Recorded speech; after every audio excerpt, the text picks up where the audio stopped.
Всем привет! I am Anna Hope and welcome to Feel Russian channel, the place for everyone who wants to explore Russia. And in today's video, we're going to talk about Christmas and New Year in Russia and why it is so different from the rest of the world. Why do Russian people celebrate Christmas in January? Why is New Year much popular than Christmas? Who is a gift bringer in Russia? And what are the New Year traditions? So let's get started. But first thing first, we have to talk about the calendars. Probably this topic can sound like complicated and boring, but believe me, it's necessary to understand the difference. So our story starts in the ancient Rome in the year 45 BC, when people started to use Julian calendar. Julian calendar was named after Julius Caesar, but this calendar had several drawbacks. So the thing is, each 128 years, it added one extra year. And just imagine the situation. In the middle of the 16th century, there was 13 extra days. So, and people, instead of Julian calendar in most of the countries, started to use Gregorian calendar, but not Russians. So, Russian didn't implement Gregorian calendar mostly because of the church, because church wanted to celebrate religious holidays according to the old Julian calendar. But when Bolsheviks came to power, in Russia it happened after the revolution in 1917. They changed the calendar. Everyone was happy, except the church. And they continued celebrating their holidays according to the Julian calendar, in spite of the fact the whole country was living according to Gregorian calendar. And you see, January 7th Gregorian calendar is equal to December 25th Julian calendar. The thing is, in Imperial Russia, people used to celebrate Christmas, and they did it as the rest of the world on December 25th. But it was December 25th according to the Julian calendar. Everything was about Christmas. There was Christmas trees, Christmas parties, Christmas balls, Christmas gifts, and things like this. But in 1917, the revolution started in Russia, and the Bolsheviks came to power. The Bolsheviks started to promote atheism in the country. There was no God anymore. The churches were closed. Some of them were turned into the swimming pools, ice skating rink, and some of them were just demolished. Priests were repressed and killed. And for decades, Soviet people forgot about Christmas or New Year. Can you imagine that? In the Soviet country, in the early Soviet country, there was no holidays at all. I mean, at all, except some, communist holidays like the Day of the Revolution and the Labor Day. But in 1930s, the Soviet leader, it was Stalin at that time, he realized that people need some joy, because happy people, they just work better. And they decided to bring back not Christmas, of course. There is no God in the USSR, but they decided to bring back New Year. And Bolsheviks were the one who built up this New Year culture. Everything started to go around New Year. That's how we have New Year tree, New Year gifts, New Year songs, and so on and so forth. After a breakup of the USSR and the revival of the religion in Russia, Christmas came back to the country, but it's not popular at all, and it is celebrated mostly by the religion people who go to the church on this day or probably watch services on TV, but most of the people, they even don't know anything about the holiday, and when you meet them on the street and you say Happy Christmas, they say what? Happy Christmas? What's that? Probably it's just because that old generation who were raised and born in the USSR is still alive, and never in their life they heard about Christmas. It's new to them. So maybe in the nearest future the situation will change. Who knows? Our gift bringer's name is Grandfather Frost, or as we say in Russia, Ded Moroz. When I say this, most of Americans, they are a little bit confused. They say is he dead? No, guys, he's alive, but it's pronounced like Ded Moroz, Grandfather Frost. But actually, there are slight differences in between Santa Claus and Ded Moroz. Wow! Oh, wow! Santa Claus has a sleigh pulled by reindeer. But Ded Moroz rides Troika, a sleigh pulled by 3 horses. Elves work for Santa Claus and make toys for children, but Ded Moroz can create gifts by waving his magic cane.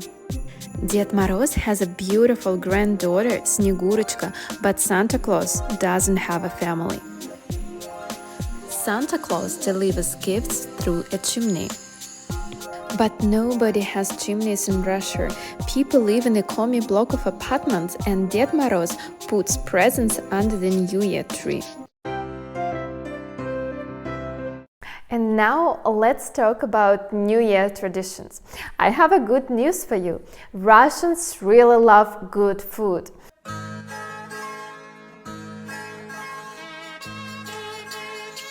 And for New Year, they cook a lot. And when I say a lot, I really mean a lot of food. And we have a joke in Russia that January 1st you eat 1-year-old food. It means that we cook so much that it's just that so much food is left on the next day. So what do Russian people have on their New Year table? I would say the first thing is tangerines. Probably it will sound strange to have a tangerines on a New Year table. Why are they so special? And I would say the fashion, and it's even fashion for tangerines, came to us from the Soviet past. Back then, in the USSR, there were no imported goods at all. And in winter, of course, in Russia, there are no fruits. And the only fruit that we had at the time were tangerines that grew on in the south of the USSR, on the territory of the modern Georgia, and they were delivered to the rest of the Soviet people, and it was kind of the delicate food. It was so difficult to find, it was so difficult to buy. There were huge lines to get these tangerines. And one of the most popular salad, we call it Olivier. Olivier is a must dish on each and every table of the Russian family. So, for example, each and every family in Russia cooks Olivier. So your family has Olivier. Next day you will come to visit your relatives and be sure they will have Olivier. Then you will come to visit your friends and be sure on their table they have Olivier. So The name Olivier sounds a little bit French, and some people think that this is French salad, but it's Russian, and it appeared in the middle of the 19th century in Moscow, and it was invented by a French cook named Lucien Olivier. So the salad was named after him, but in the rest of the world it's known as Russian salad. It consists of boiled vegetables like potato, carrots, what else? Green pea, some meat, cucumber, and it's stuffed with mayonnaise. Another popular salad on the New Year table is called селедка под шубой, or in English, literally, it would be translated as herring under the fur coat. Weird name, right? So this is a multi-layer salad with the herring at the bottom, and then on top they layer it with a different boiled vegetables, again like potato, carrot, and a beetroot on the top, and again a lot of mayonnaise. As a drink, Russian people prefer not vodka, they prefer sparkling wine. Пожалуйста. The next tradition, I bet, may surprise you. After Russian family gathered together at the New Year table and they have their glasses with champagne, no, they do not talk with each other, they do not dance, they even do not have food. They listen to the president's speech. Уважаемые граждане России, дорогие друзья.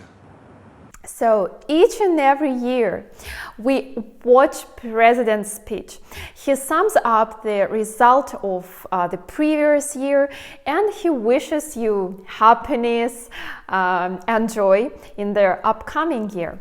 After the President's speech, the Kremlin clock chimes 12 times. And it means the beginning of the year. And in many of the families, we have the tradition to make a wish while the Kremlin clock is chiming 12 times. And my family has a very special tradition of making a wish. But guys, it really works. All my wishes that I make on New Year, all my wishes come true. While the clock is chiming 12 times, you should have a piece of paper and a pen. So first you write on the paper your wish, then you burn it, you put this ash into the glass of champagne, and then you drink it in one shot. And you have to do the whole procedure while the clock is chiming 12 times. But if you succeed, be sure your wish will come true. So after that, we congratulate each other with our New Year. We just watch some concerts on TV. There are a lot of them on the federal channels.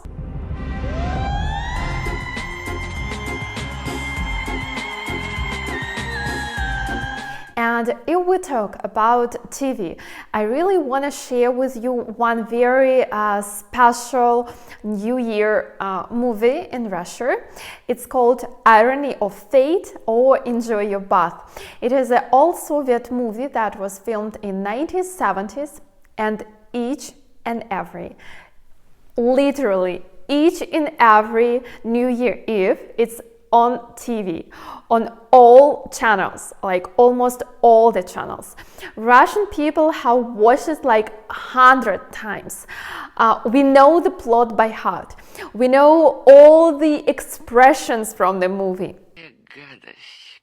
Какая гадость, это ваша заливная рыба. But still, we keep watching it. So, By the way, under this video, I'll put the link to this film, to this movie, and guys, please watch it. It's amazing, and I think this is a must-watch movie if you wanna feel Russian. You may ask me, Anna, do you decorate a Christmas tree? Guys, we decorate New Year tree, but we do it almost the same way as Americans. But actually there is just a slight difference in the ornaments that we use. And I know that since the Soviet time, the ornaments changed tremendously, because back then there were very popular ornaments, for example, in the shape of the corn, because corn was a very popular food. And then there were ornaments in the space of the rockets, spaceships, tanks, and even, you would be surprised, I saw the ornaments with the faces of Stalin and Lenin. Everything was used for propaganda. Be sure, on the New Year Day, Russian women don't look like this. No way.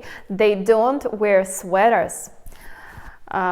When you see a Russian woman on a New Year Day, she will be dressed like a Christmas tree, because early in the morning, Russian women first they have an appointment at the beauty salon. They go to make their hair, they have a makeup done, they have the nails done, they have their toes done, they have like everything done. So then they come back home and they started to cook all the salads. And after that, after the preparation, they dressed up. They really dressed up even if they are going to celebrate Christmas with their family. They use a lot of jewelry, they can put on like a nice evening gown, and plus high heels, even at home. You know, I remember one New Year, I came to my parents' house, and I was like in a beautiful blouse, there was a skirt, but I didn't take my high heels with me. And my mom said like, will you sit at the table like bare feet, without shoes, without high heels? No way! Like, how can it be on New Year without high heels? I will give you mine. So each and every woman in Russia, I mean almost each, I'm just exaggerating things, they will celebrate New Year beautifully dressed and in the high heels. As you can see, New Year in Russia is a mix. It's a mix of everything, of old European tradition, it's a mix of the Soviet past.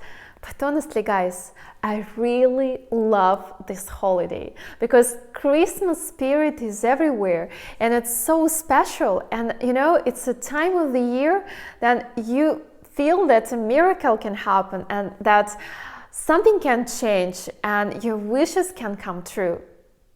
So please, I'm really interested. Write me in the comments below what traditions you have or you do not have in your country.